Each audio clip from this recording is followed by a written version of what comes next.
So here we have the Eurocamp Rydal Air 500 that I won in a competition. I've never put it up and I couldn't find anything online there. That's my own Outdoor Revolution electric pump, lest I want to cheat. It's got a universal carpet and we've got the footprint there. So I couldn't find any video online, and I'm trying out my new remote mic. And we're going to film this and probably stick it fairly raw and unedited onto YouTube and see how we get on like that. Of course, if I learn to edit in the meantime, then we'll edit. So as always, we start off with the footprint. All the labels still on it.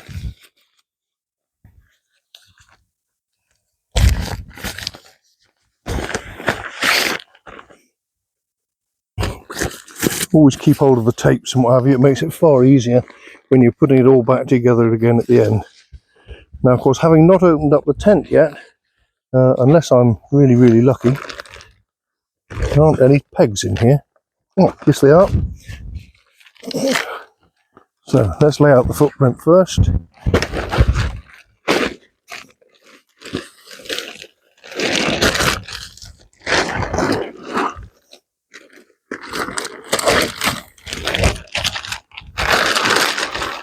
Rustle, rustle, rustle.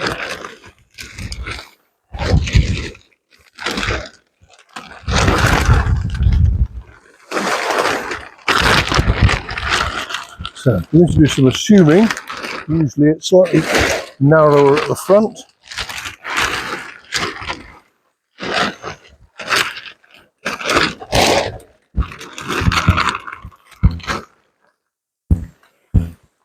Okay, so it's going to be quite a decent sized tent. Certainly not a backpacking tent, but very comfortable, I would imagine, for two, or even good for a small family, depending on how cozy you want to be.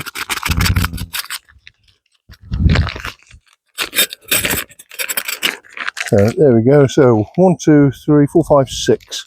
So let's peg this one down to start with. Also helps it stop blowing away. As always, pegs going in at 45 degrees. Put them in straight up and down, and they come out straight up and down. There we go. And for the moment, we just want to stop this running away, get it positioned where we want the tent to be. Make sure we're happy with that. And of course, as always, when you're pitching a tent, always make sure you pitch the back end into the wind. Don't pitch the front end into the wind, because the view is lovely, because it will blow up like a parachute and disappear and spoil your camp. Not all campsites position the pitches in such a way that lends itself to doing that, but if it's going to be windy, make sure you've got the back into the wind. Always make sure you've got a mallet or a hammer. One of the worst things you can do, as we all do it, is to push these pegs in with your foot. You will twist your foot, it will hurt at some stage. Okay, so let's have a look and see what we've got here.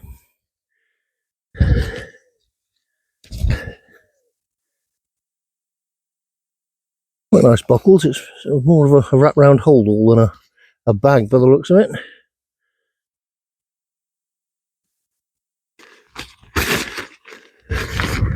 Aha!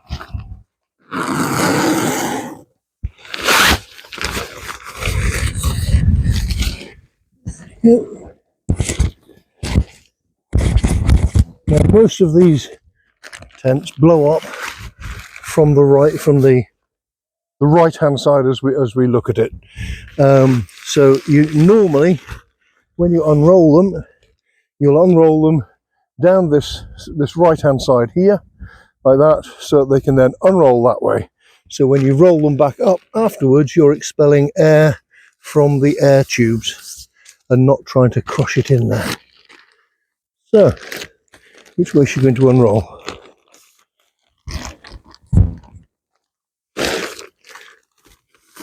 There we go.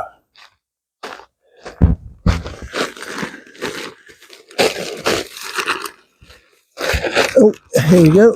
Pump and pegs. They come in handy.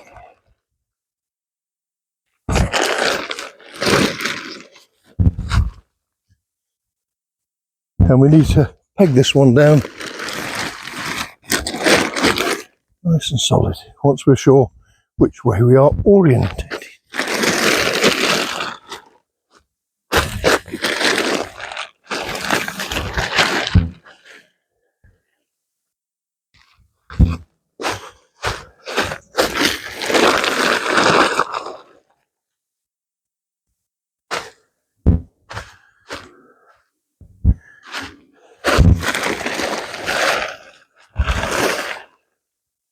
Okay, that looks like that's the front. Let's put this one over here.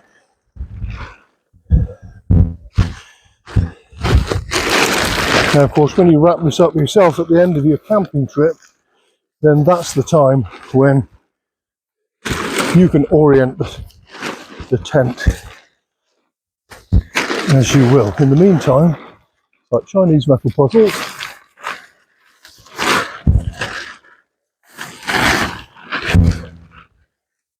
I'm going to go with that.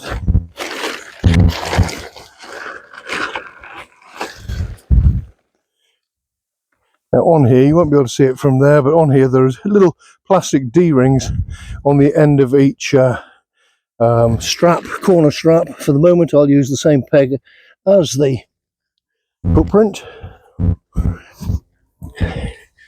In practice we probably end up pegging it separately to its own pegs. But just for the sense of spreading out the tent.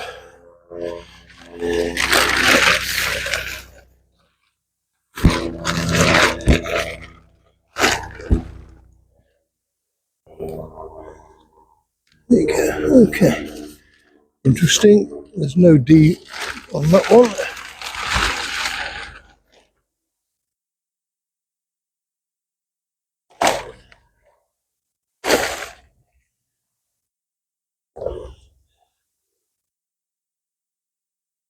But there is there. Okay.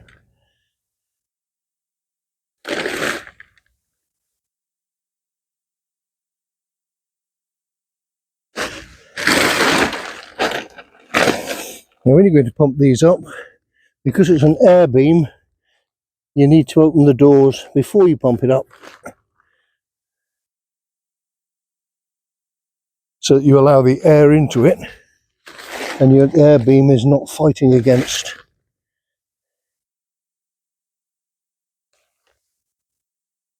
There we go. Okay, so that's a decent sized tent. I'm just going to go around now and peg out the tent independently because it is bigger, obviously to try and stop the rain getting between the footprint and the tent, so you can have a lovely dry tent to take down on the top, and then when you open it up you've got a small swimming pool inside. So there we go. So again with 6 pegs, 6 for the tent.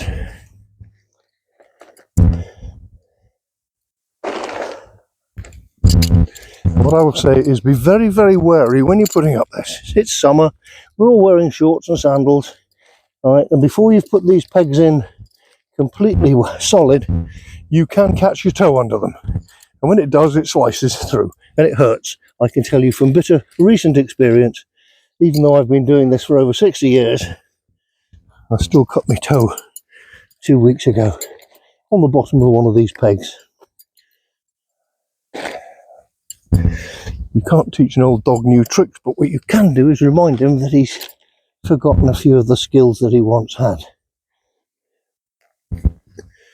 Okay.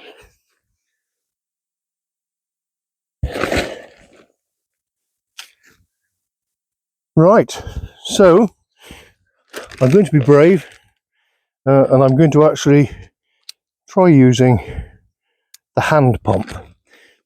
I've long since learnt that when you've got a good hot day and you're setting up camp, the last thing you want to be doing is full aerobic exercise with a pump, but it still beats the heck out of messing around with poles. Okay, so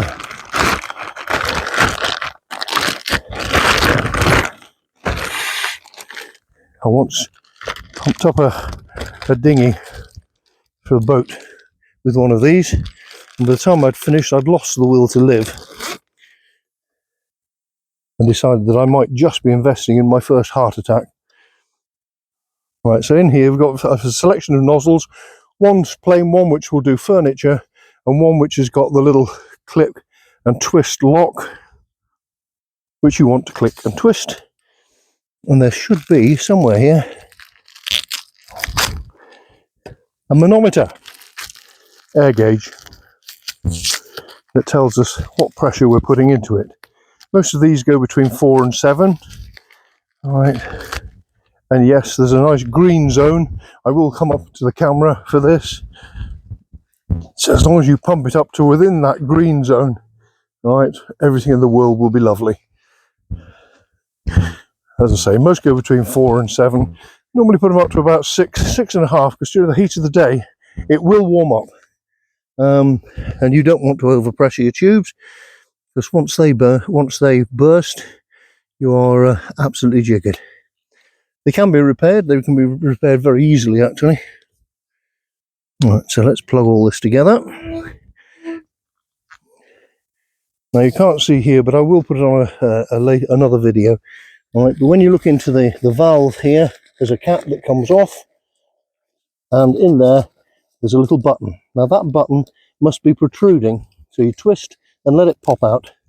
Otherwise, you pump it all the way up, take this off, and the whole thing goes back down again. Right, so today's aerobic exercise. Now these pump in both directions.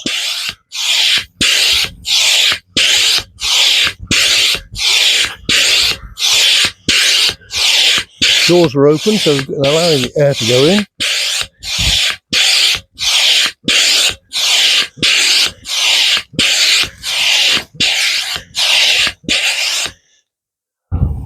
So we're up into the green zone.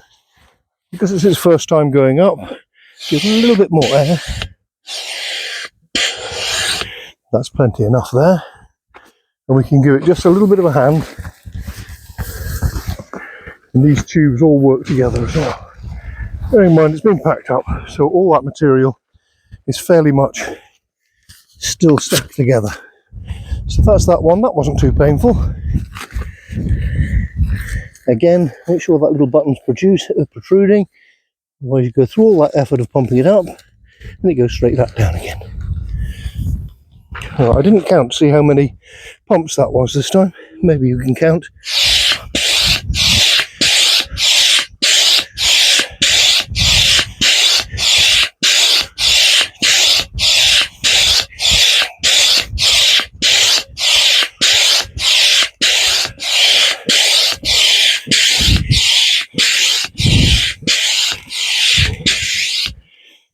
Well, I made that 34. I'm going to give it another one. 35. Okay, pretty cool.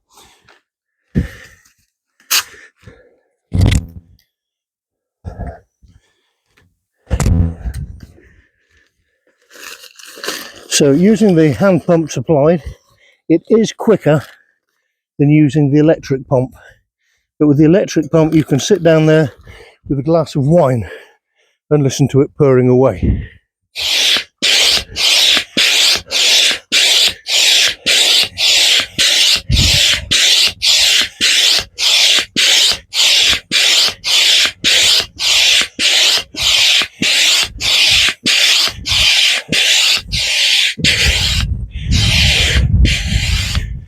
Bingo. Well, that wasn't too difficult, was it? And like I say, certainly beats the pants off running around with messing with poles. So now we're going to go and peg out the rest, and then just make sure those corners are safe. We need to have a look at these every now and again. Have a look inside the ground sheet, slacken the strap, make sure you've pulled these out, set the ground sheets nice and tight. Nice.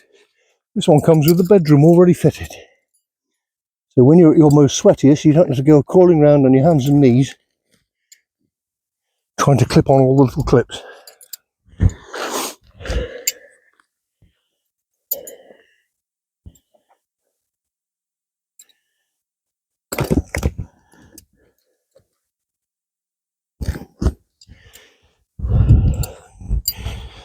Do that one.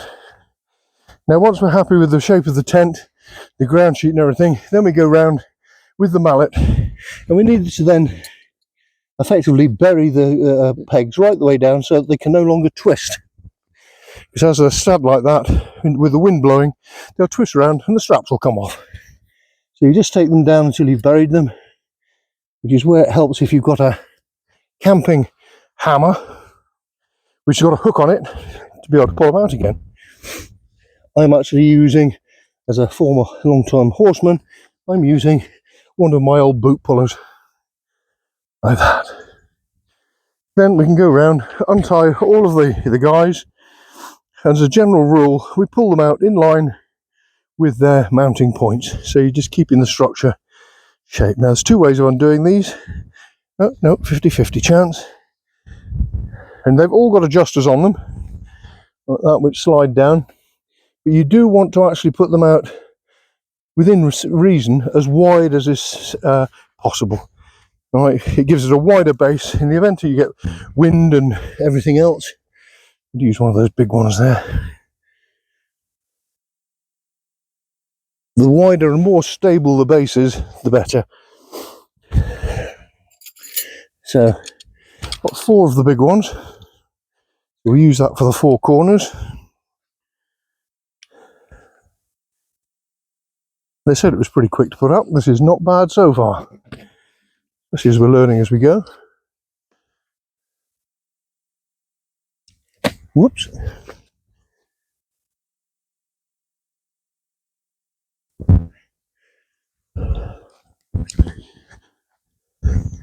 Now what this doesn't come with, it doesn't come with the 2 additional poles so that you can actually erect the front door as an awning. As it happens, I do have them of my own, so that'll be coming along with this one. And then you can put either the front door or the side door up as an additional awning, which adds to your usable space, which is really cool. Right.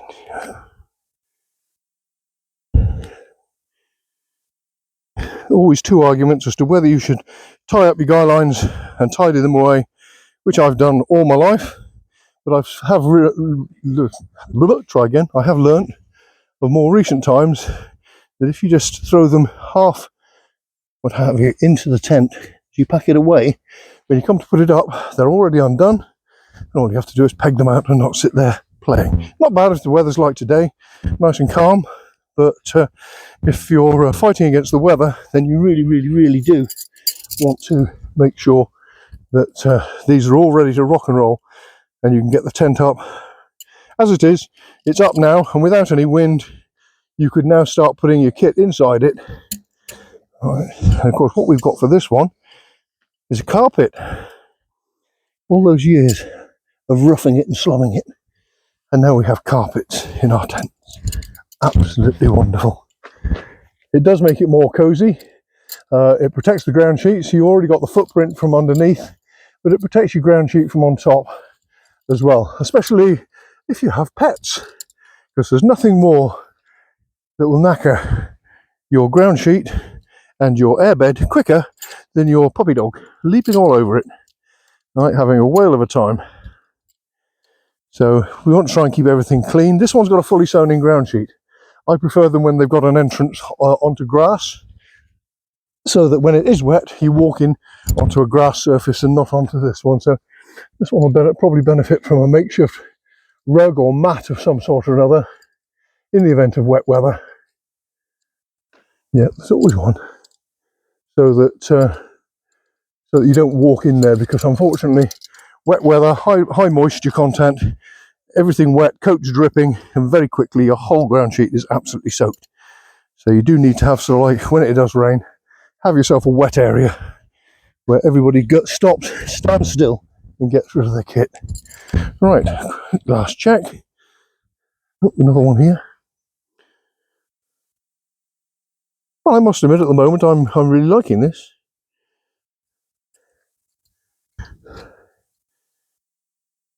Now, I've camped in all kinds of tents over the years, from one-man tents, bivvies, you name it, military tents, scout leader for nigh on 30 years, so like that.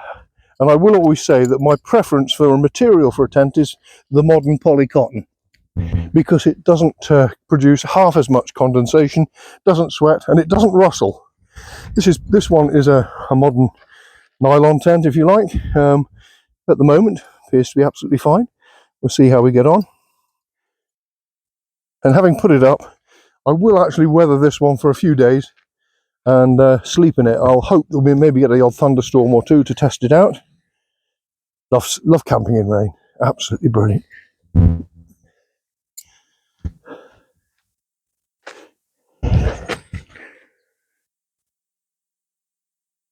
Okay. So that is the last of the guys. Obviously I need to just go around and bury all the pegs and things, but just for the moment, there she is up. So we've got a side door here, which is on toggles.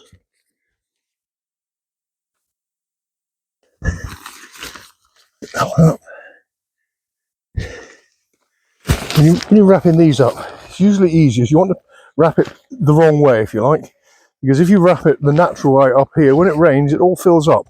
And then as you unfold it, you empty a gallon of water into your tent. So what I do is I come inside here and I fold up and fold in the bottom, because you always get saggy bits out of the corners, like that. And then we roll it up from the inside. Just watch the tent wriggle and shake. That lets you know that I am inside. There we go. And then we've got nice little elasticated bits with toggles on the end, just to toggle that up there.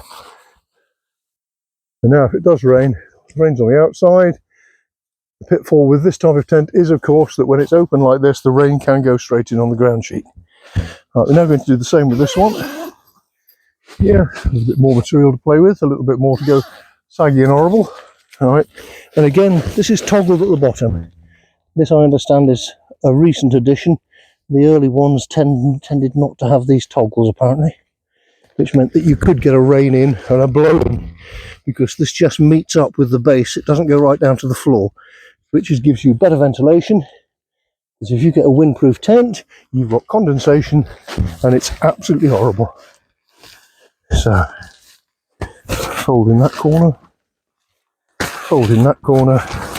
and roll from the bottom.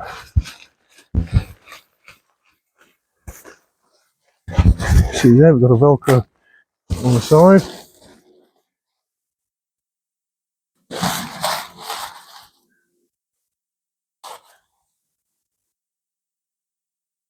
Bingo.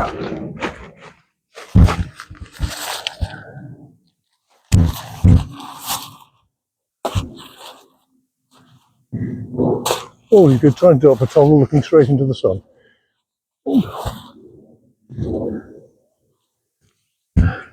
Okay, so you've got to watch out to the bottom. I'm going to bring the camera over now so you can see inside. And you can see that the ground sheet, full soning ground sheet, and also what you're looking at are these little skirts at the front. Now, if you've got toddlers with you, they will fall over those. I can guarantee it. They'll go flat on their face. Now, these at the front, right, don't toggle down. All right, so that one is a really good trip hazard for little toddlers. So yeah, always put something soft the other side so you don't end up with teeth marks in the floor. This, on the other hand, on this side here, I believe, no, it's not. I was told that this will actually fold down. No, it doesn't. So again, full bathtub there, full trip hazard, like that. Going to have to be aware of that. I would imagine if you're really, really good, you might be able to pull that down and maybe peg it, but you need to get some of the flat head pegs, like king size nails, that so you don't step on the metal bit, to make that safe. But otherwise, quite a decent sized tent, plenty of headroom. Right, I'm 6'1", and I've got, I would say, probably nigh on a foot above my head there. This comes with the bedrooms already attached, and you have got a divider in between the two. It's a flimsy one, but that's a generous size single. Probably end up being the kiddie's bed. All these doors have double doors. They have mozzie nets in the top. Up here, the moz nets there. You've got this lovely tidies down here that you can put all of your loose junk and your phone and your chargers and your power packs in there. And again, there's a nice ventilation coming in through the back. There's a hook there for a lamp. And this is a generous size mum and dad type area. A couple of camp beds in there with a space in the middle, or double air bed, or whatever you like. I have to say that for over 60 years, I have never actually found the perfect airbed that stays up for more than 1 or 2 nights. My preference is already for the old military style camp bed or similar, where you can put your bags underneath. So with airbeds, you can't put your bags underneath. So good military style camp cot, Z bed they used to call them, with a nice self-inflating air mat on top, and don't forget your pillows. Absolutely brilliant. So there we go. We'll have a quick walk around here, and a decent sized tent. Right, the Eurocamp Rydal Air 500. Right, this one I think was supplied by Millets. The last thing my wife would say, well, the first thing my wife would say is the last thing I need at the moment is another tent. I've got loads of tents. All right, but and last year's purchase was the big tent that takes over from all tents and gazebos and everything else. The Outdoor Revolution, just about the biggest one they make. It's like an aircraft hangar, and again, air beam, but that has 6-inch air beams. This one's got 4-inch air beams. So there you go. I'll tidy that one up, and I'll probably do another video to tell you how it performs. I'm also going to find the poles now to pull out that front door as an awning to give a bit of extra living space.